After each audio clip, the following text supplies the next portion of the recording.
ইবাদতের স্বাদ নষ্ট হয়ে যায় চোখের জুনার কারণে। কিসের কারণে? আমি আপনাদেরকে আল্লাহর উপরে ভরসা করে বলছি, যদি কেউ ইবাদতের স্বাদ পান না এই অভিযোগ করেন, আপনি টানা 10 দিন 20 দিন এই চোখ দিয়ে হারাম কোনো পর্নোর দিকে তাকাবেন না, কোনো মিউজিক কোনো গান শুনবেন না, মোবাইলেও না, মোবাইলের বাইরেও না, টেলিভিশনেও না, কোনো দিকেই না।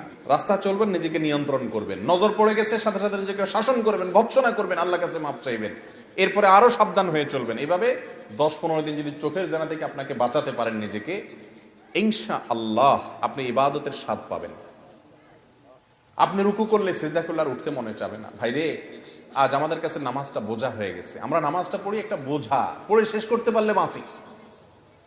সাহাবা একরাম, এমনকি আমাদের প্রিয় নবী করিম সাল্লাল্লাহু আলাইহি সাল্লাম কিভাবে নামাজ পড়তেন জানেন? আম্মা জান আয়েশা বলেন, তিনি যখন রাতের জন্য নামাজ পড়তেন, লা তাসআল আন হুসনিহিন্না ওয়া তুলিহিন্না, নবীজির রাতের নামাজের কি সৌন্দর্য ছিল, আর বলো না। যখন তিনি দাঁড়িয়ে কিরাত পড়তে থাকতেন, এত লম্বা সময় পড়তেন, আমরা মনে করতাম হায়রে রুকুতে আর যাবেন না মনে হয়। রুকুতে যাওয়ার পর সুবহান রাব্বিয়াল আযীম, আল্লাহর পবিত্রতা বর্ণনা করছেন, মালিকের সামনে নিবেদন করছেন তাসবিহ।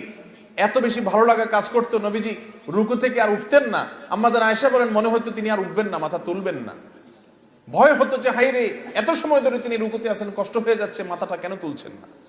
এরপর যখন মাথা তুলতেন, এত সময় ধরে দাঁড়িয়ে আল্লাহর প্রশংসা করতেন, হামদান কাসীরান তাইয়িবান মুবারাকান ফি রব্বানা ওয়া লাকাল হামদ। এত সময় নিয়ে বলতেন,